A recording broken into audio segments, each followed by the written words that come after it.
Perfect! I was hoping you'd be back soon. We have quite a bit to talk about.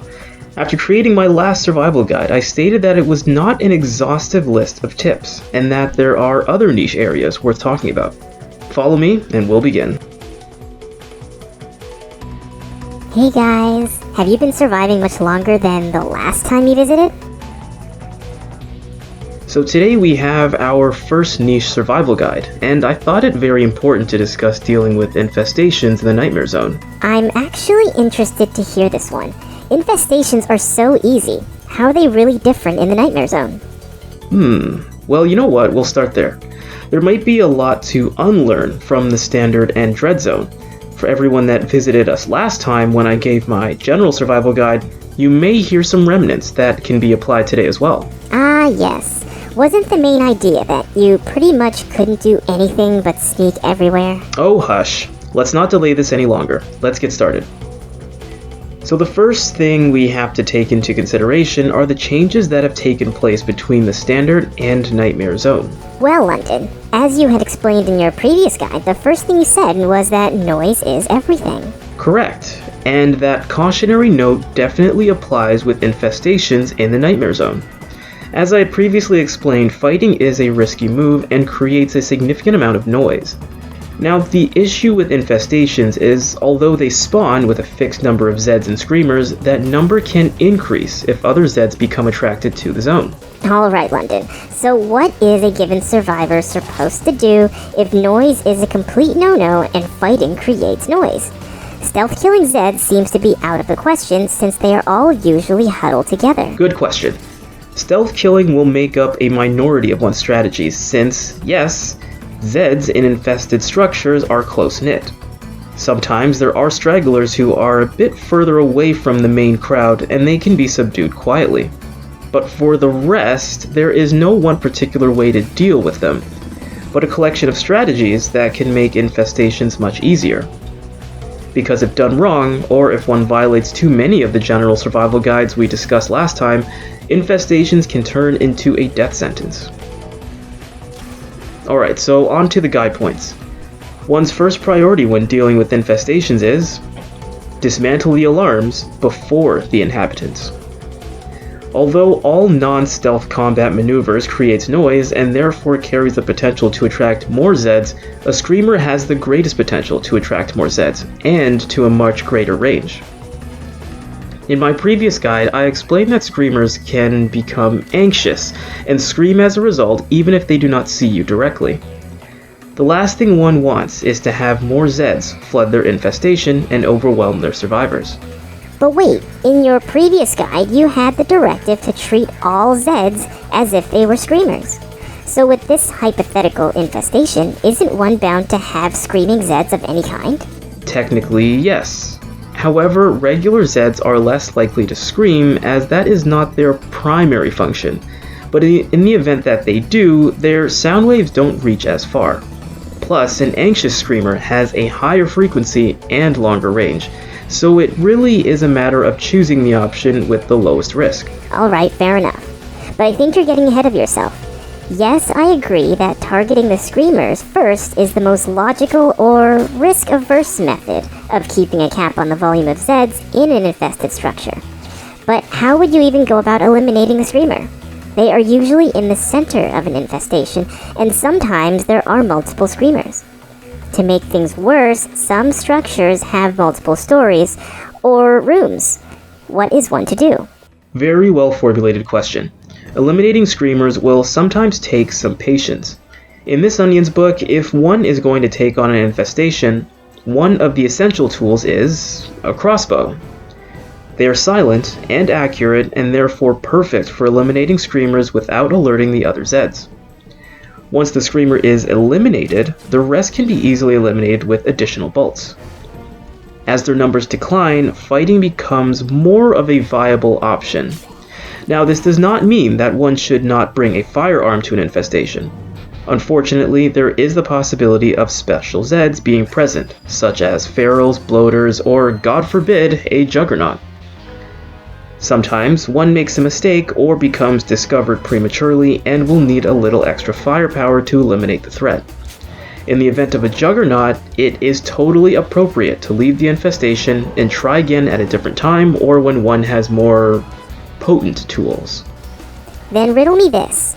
In your general survival guide, you outline that screamers can become anxious when other Zeds are killed close to them. When one shoots a crossbow, the impact makes some noise. If there are multiple screamers, how is one supposed to eliminate them? I'm glad you asked. Our next guide point, always bring Molotovs. Technically, any non-explosive incendiary will do, such as a fuel bomb or thermite grenades, but those are the higher-end incendiaries and consequently cost more. So it really is up to the user, but I find Molotovs get the job done. They can eliminate multiple Zeds in the same area. The fire that catches can be spread, and most importantly, it is completely silent. This is probably the only answer to eliminating multiple screamers and Zeds with very little effort. Just don't set yourself on fire. Interesting. Okay, what if there are multiple screamers in a house with multiple stories and are therefore not easily visible? How would you eliminate them without getting yourself into serious trouble? This one is a bit hard, but sometimes comes with a necessary but manageable evil. So my next guide point is, use distractions carefully. Now I know what I said in my general survival guide. Distractions cannot be used to save your life, but I did say they can be used to move a crowd in a more favorable direction. If screamers are in a difficult structure, throwing a distraction inside but in an easily visible spot can help. Understand though that there is a good chance that other Zeds will be drawn to the noise and increase the volume of Zeds. As long as one remains undetected, the distraction has not failed in its intended function.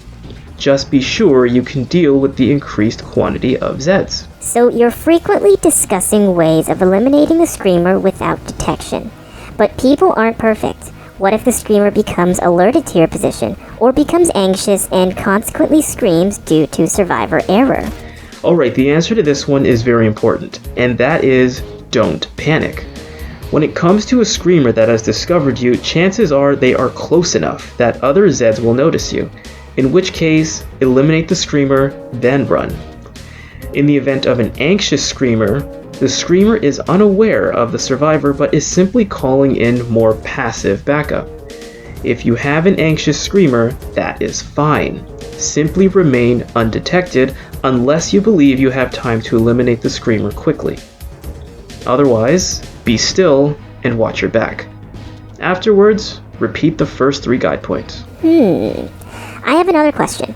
I've looked at the different explosives you can use, and I am a bit impressed with what is called the whistling box mine. It not only acts as a distraction, but explodes after it is finished making noise. Isn't this better than using something like firecrackers or radios? Well, I guess I should be more specific when I say distractions. My personal favorite is the throwable firecrackers. They don't require much movement, cost the least to manufacture, and are easily found as a tradable item. This is more of a niche guide point. All other distractions have to be placed in the desired area, which I don't think are the best for remaining undetected. However, I have tried using these to quickly deal with infestations, and the results are subpar. A lot of Zeds can easily survive the explosion. Plus, if you can't get away fast enough, incoming Zeds will simply target you and ignore the distraction, making the risk of placing it correctly while evading the general area almost a little too dangerous. So what is your advice on this one? When you discussed being detected by a screamer, you gave the advice of simply running away. But Zeds aren't the easiest to outrun, especially if it's a feral. Well, it always pays to be proactive in the Nightmare Zone, so my next guide point is, always plan an escape route. Now there are various ways to do this. Designate a ladder that isn't too far away. If you drove to your infestation, make sure the vehicle is at least 50 meters away to give you time to run away and start the vehicle before it gets swarmed. Even in the event of emergencies, one can switch out their characters at an outpost if it is close by. Now, personally, I had gotten to a point where I had to abandon an outpost to claim a new one that was close by, just to switch out a survivor that was close to dying due to becoming discovered. Mind you, that is a rather extreme measure, and it costs influence. Alright, what if there are no ladders? Or what if getting to one's vehicle simply does not work out because it is too dangerous? Or what if they cannot create a random new outpost to switch out their survivor? Well, this is why it is important to be proactive, but I'll entertain this one. If all else fails, always walk with scent block. This is the main get out of jail free card, but still requires some effort on the part of the user. Yes, scent block pretty much means that Zeds will ignore you, but there is a small catch. Zeds that are already chasing after you will continue to chase you, even after applying the scent block. Said Zeds will simply have to be evaded or eliminated, but that should be a relatively easy feat as all other unaware Zeds won't really care about you. As a small side note, ferals seem to have an easier time sniffing you out, even if you use scent block before they discover you.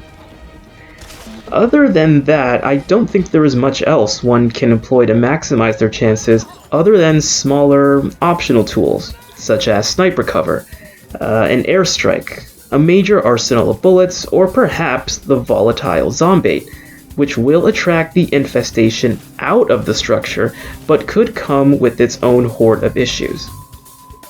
So to summarize, your guide points for taking on infestations are: eliminate the screamers first, use crossbows, always bring molotovs, use throwable distractions to expose hidden Zeds, don't panic in the face of an anxious screamer, always plan an escape route, and if you can get your hands on it, equip scent block.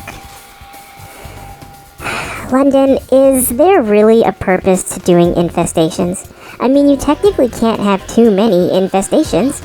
You can leave them indefinitely, right? What's the worst that can happen? Yes, you technically can leave them indefinitely, but would you really want to? You see, there's a cascade of effects that come with ignoring infestations. The initial effect is a damaged morale. Damaged morale leads to less productive community members.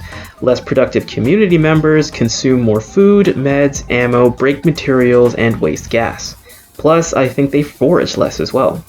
And remember, the Nightmare Zone grants much scarcer resources, and losing them will become quite frustrating.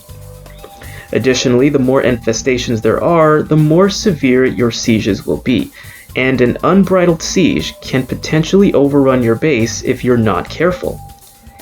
Add on having bigger bases and creating more noise, and you have the perfect recipe for a stressful experience. But that kind of discussion is best kept for another time. Otherwise, that is all this onion. And this onion. That is all these onions have to say. Thank you very much for stopping by, and we'll see you next time.